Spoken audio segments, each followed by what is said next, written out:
I'm gonna give you the answer to my final question about the Blur Busters law. Is 1 millisecond of persistence good enough for perfect motion clarity? And the answer is yes, because that's all you can see. So when I'm doing the testing, I get close to the screen because I want to know how can I get an image in movement that looks exactly the same as if the image was not moving at all. Okay? So when I get close to the screen, I can see the pixels individually. So this is a pixel, this is another pixel, this is another pixel. So I can see the pixels so close, and I can also see the separation between the pixels. Okay? But you're not supposed to see that. You are not supposed to sit close enough to the screen to see that separation.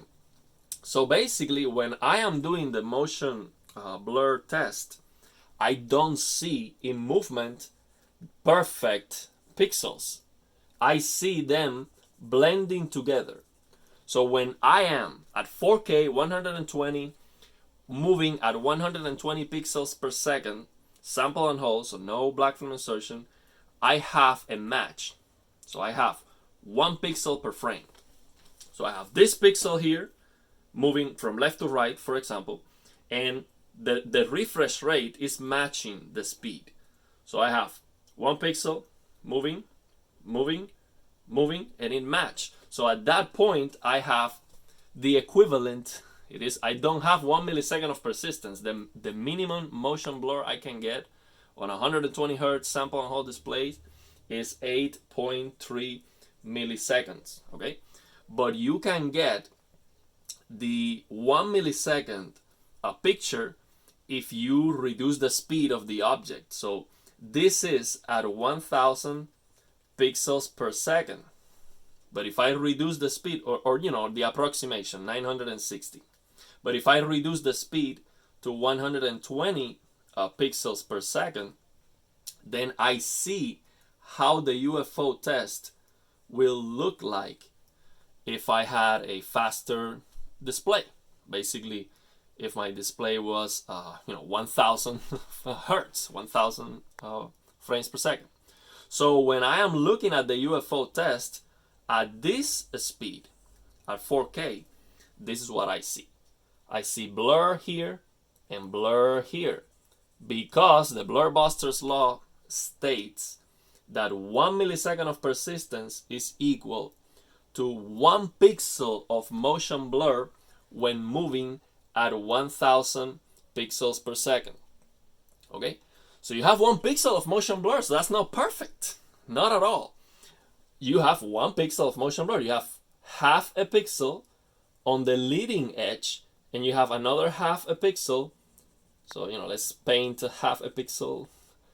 So you have half a pixel at the trailing edge and half a pixel of motion blur at the leading edge.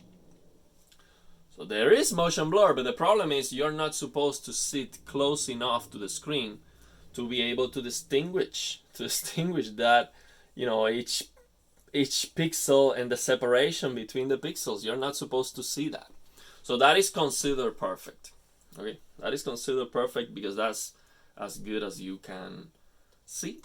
So that is the answer to my final question, and that's what confused me. Also, the other thing that confused me, and I also got the answer, was guarantee minimum motion blur you can get on any display. Okay, so basically the minimum motion blur you can get at 120 hertz is this 8 milliseconds, which is basically 8 pixels, approximately 8 pixels of motion blur.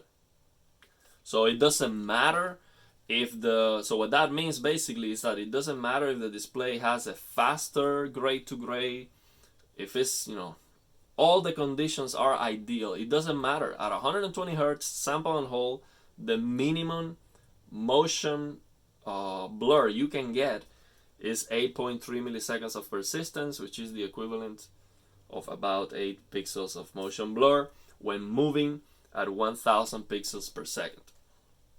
Okay, so that answers all my questions. Of course, there are other considerations that I will for sure study later on. But as a basic understanding about the Blurbusters law, I get it now. I get it. I understand it. But I would still like less than 1 millisecond. Yeah, I would still like that. So basically, what I would like, and I think it is, I don't know if it will happen. I can talk about speculations on another video. Yeah, I don't want to talk. I don't want to speculate on this video because what I want to do is I want to post this video as a recommendation, and also on the comments, not on the comments, on the description of the videos that I have about the Blurbusters law, because I didn't know this. I didn't understand this very well. So on my videos I have mistakes because I am reporting what I am learning, and I am giving you every single time the best of my understanding. I'm honest, I'm not an expert, I'm trying to figure this out. So if I am wrong, I don't do it intentionally, it's just the way, it's as far as I understand it in that moment. And mistakes are very good. Mistakes are very good. So I am talking about the Blurbusters law and making mistakes. But I'm telling you, go and read the article yourself. So if you go and read the article and you understand it better, tell me. I didn't get any comments from anybody until the Blurbusters chief, wrote in the comments, hey, for your information. So when he writes down things, we communicate, then I ask him these questions, he answered me, and now I understand it perfectly. So that's what matters at the end. So yeah, I even asked him, hey, do you want me to take those videos down? Because I don't want to spread misinformation at all, especially because there's nothing on YouTube about the Blurbusters law. Nothing. I couldn't find anything. So if everything you have on YouTube basically is my videos talking about that, I understand him, the chief of Blurbusters. He wants the information to be accurate because he don't want people to get wrong information. But what I'm doing on those videos, on every single video, is I'm telling you, hey, this is awesome. You have to understand it. You have to understand this. You need to know. Go and read the article. So I am telling you my understanding at that point, and I might be wrong, but I'm telling you, go and read it yourself. I'm giving you the source. So if I have it wrong, tell me. I would correct the video and give you the shout out. But yeah, he told me, no, keep the videos posted, just do a correction video, and yeah, but keep them because there's a value on that. There's a value on my excitement about this, because either nobody cares or nobody understands this, basically. I've seen YouTubers that are reviewers that talk about things that are very complicated, and they've never mentioned this, the Blurbusters law, never.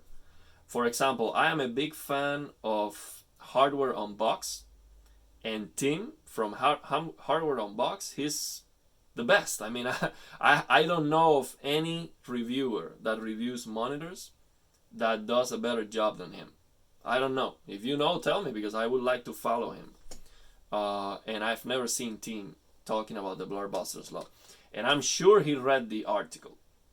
I'm sure he is aware of it, and he probably understands it for himself. But I've never seen anybody asking him any questions about that specifically. If you have the video, post the link. I would like to, or tell me what's the name of the video. I would like to see that from him, because he's awesome. I mean, he's the best that I've seen. So not even him. I've seen it talking about that. Digital Foundry, I've seen them mentioning you need 1000 hertz sample and hold, but they are mentioning it like, we know that that's what you need, but not deep understanding of that. But that's okay. You don't need to be an expert on everything, and they are experts in what they do.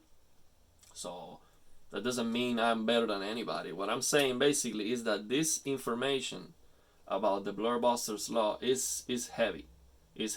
And I see it on my videos. These videos don't get a lot of views, so I've never done it because I want to get more views. I do it because I really think that this is just unbelievably interesting, at least for me. This is the most interesting topic about gaming right now, and nobody talks about it because it's difficult to understand. I get it. The first time I read the article, I didn't understand anything, and I have a lot of videos, and I'm wrong in a lot of things. I'm making mistakes because it's not easy to understand. And even this final question that I have, something as important to understand as this, it was not clear to me.